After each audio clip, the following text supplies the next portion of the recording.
નમસ્કાર મિત્રો, જય શ્રી લક્ષ્મી, જય શ્રી કૃષ્ણ. મિત્રો, જો તમે નીંદરમાંથી સવારે 3 થી 5ની વચ્ચે જાગી જાઓ છો તો આ વિડીયો તમારે જરૂરથી જોવો જોઈએ, કેમ કે અમે તમને તેની પાછળના સંકેતો જણાવવા જઈ રહ્યા છીએ અને અમે તમને એ પણ જણાવશું કે આવામાં તમારે શું કરવું જોઈએ.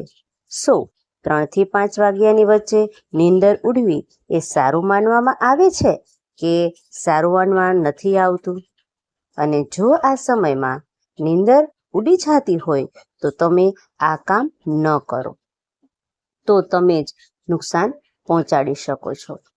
આ સાથે જ હું તમને એવા સંકેતો પણ જણાવીશ કે જેના દ્વારા તમે જાણી શકશો કે ભગવાન તમારાથી ખૂબ જ ખુશ છે, જેના કારણે ભગવાન તમને આશીર્વાદ આપશે અને તમને ધનવાન બનતા કોઈ નહીં રોકી શકે. સાથે જ તમને માન સન્માન પણ મળી શકે છે.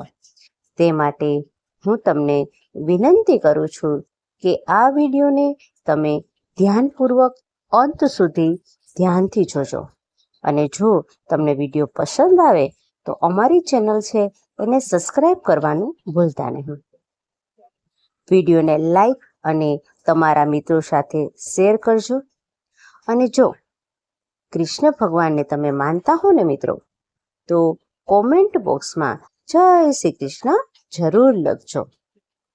તો ચાલો આપણે નિંદર સંબંધિત કેટલાક એવા ઉપાયો અને કેટલાક એવા સંકેતો વિશે આગળ વાત કરીએ. એક જૂની કહેવત છે કે જ્યારે ભગવાન દયાળુ હોય છે ત્યારે તે પોતાના ભક્તોને તેમના આશીર્વાદ આપે છે અને ધન દોલત પણ આપે છે. ભગવાનનો સહાર અને વ્યક્તિની મહેનત બંને મળી જાય તો તેને સફળ થવાથી કોઈ રોકી શકતું નથી. વ્યક્તિની ઊંચાઈ પર પહોંચવાની ઈચ્છા હોય છે, પરંતુ શું તમે જાણો છો કે કોઈ પણ વ્યક્તિ સફળ થાય તે પહેલા પણ ચોક્કસથી આ સંકેતો આપે છે? તો સફળતા માટે એવા કેવા સંકેતો મળે છે જે ભગવાન આપણા માટે મોકલતા હોય છે, તે આ વિડીયો દ્વારા જણાવીશ. અને જો ભગવાન તમને સફળતાના સંકેતો આપી રહ્યા હોય તો તમે કદાચ આવું તો નથી કરી રહ્યા ને? અને પુરાણોમાં પણ એવું કહેવામાં આવ્યું છે. તો ચાલો આપણે જાણીએ કે ગુરુજી દ્વારા શું કહેવામાં આવ્યું છે.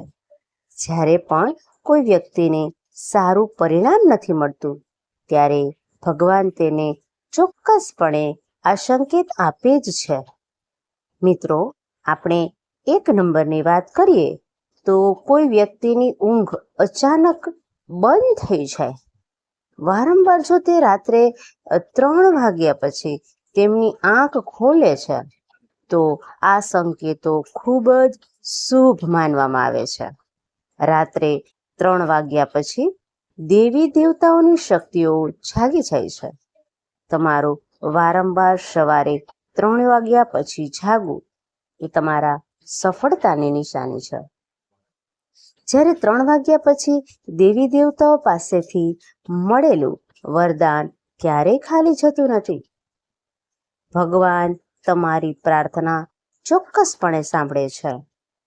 પણ મિત્રો, જ્યારે પણ તમારી આંખ 3 થી 5 વાગ્યાની વચ્ચે ખુલે તો તમારે આ એક કામ છે એ જરૂરથી કરવું, જે ખુદ ભગવાન તમારી પાસેથી ઈચ્છે છે. જો તમે આ નહીં કરો તો તમને શુભ ફળ નહીં મળે. તો મિત્રો, તે શુભ કામ કયું છે એ હું તમને આગળ જણાવું છું. હવે નંબર 2 વિશે વાત કરીએ તો જો તમે તમારા સ્વપ્નમાં ઊંચા પહાડો જુઓ છો અને તમે ત્યાંથી વહેતો પાણીનો સ્ત્રોત જોશો તમે આ પીવો છો તો એ ચોક્કસપણે સફળતા મેળવવાના સંકેત છે. એનો અર્થ એ છે કે ભગવાન સ્વયં તમને આશીર્વાદ આપી રહ્યા છે. હવે મિત્રો, આપણે 3 નંબરની વાત કરીએ તો શાસ્ત્ર અનુસાર જો તમારા સપનામાં દેવી દેવતાઓ દેખાય છે તો તેને ખૂબ જ શુભ સંકેત માનવામાં આવે છે.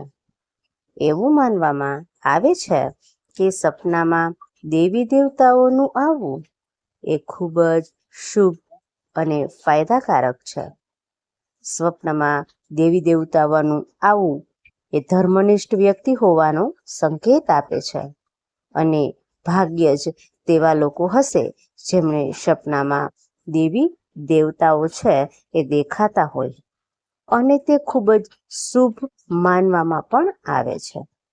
જે લોકો ભગવાનની પૂજા આરાધના રોજ જે ઘરમાં કરતા હોય તે સુખમાં ભગવાનને યાદ કરતા હોય તેવા લોકોને ચોક્કસપણે ભગવાન રાત્રે સ્વપ્નમાં આશીર્વાદ તો આપે જ છે.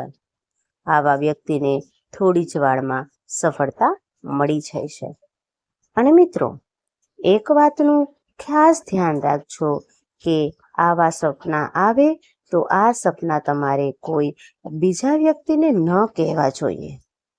જો તમારો કોઈ અંગત ખાસ વ્યક્તિ હોય તો તમે તેને માત્ર કહી શકો છો, પરંતુ તમારે એ વાત ધ્યાન રાખવાની છે કે વ્યક્તિ કોઈ બીજાને ન કહી દે.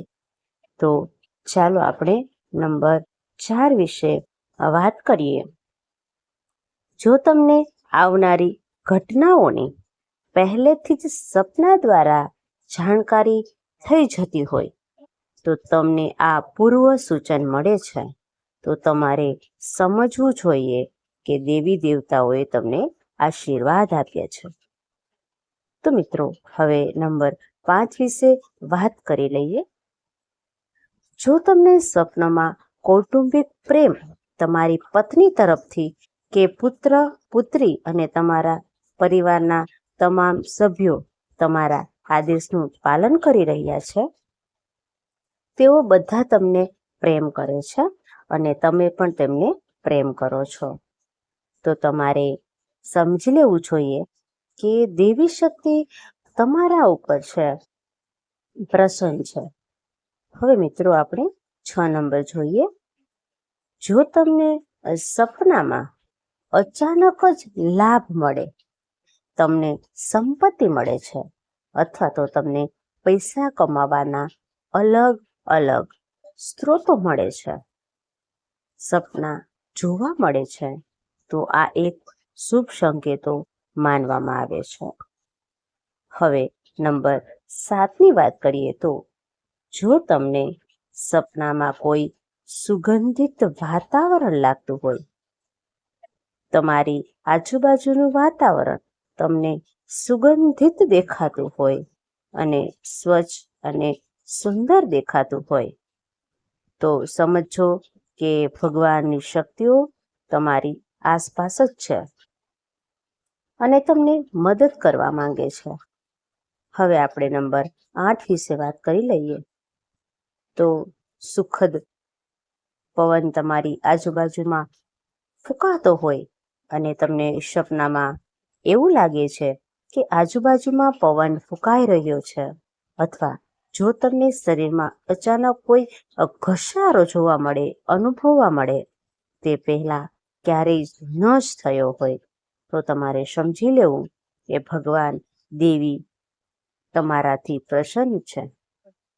નંબર 9 વિશે આપણે વાત કરીએ તો ઠંડી હવાનું વર્તુળ બની રહેવું હોય એવું તમને સ્વપ્નમાં દેખાય છે. જમીન પર રહેતા સમયે પણ ક્યારેક તમને અનુભવાય છે કે મારી આસપાસ વાદળછાયું કે ઠંડી હવાનો સમૂહ છે જેને મને ઘેરી લીધો છે, તો તમે સમજો કે ભગવાન કઈ દેવી શક્તિઓ તમને ઘેરી લીધા છે. આવી તક એવા લોકો સાથે થાય છે જેઓ ખૂબ જ પૂજાપાઠ કરે છે હવે આપણે 10 નંબર જોઈએ મિત્રો. તો પ્રકાશનો પંચ અચાનક જ તમને તેજસ્વી પ્રકાશનો એક મુખો દેખાય, જેની તમે કલ્પના પણ કરી શકતા નથી.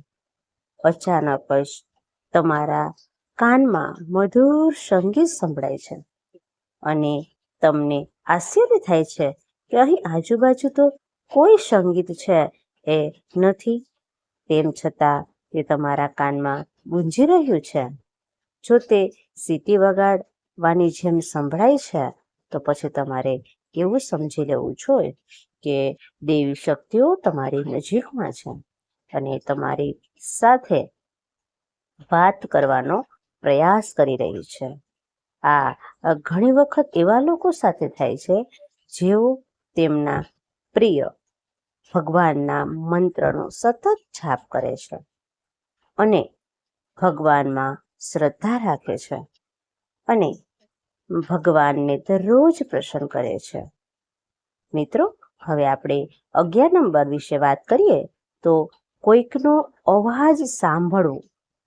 તમે રાત્રે ઊંડી નીંદમાં હો અને તમને લાગે કે કોઈએ તમને બોલાવ્યા છે અથવા તમને જગાડવાનો પ્રયાસ કર્યો છે અને તમે અચાનક જ જાગી ગયા, પરંતુ પછી તમને ખ્યાલ આવે છે કે આ કોઈ નથી પણ ચોક્કસ અવાજ હતો.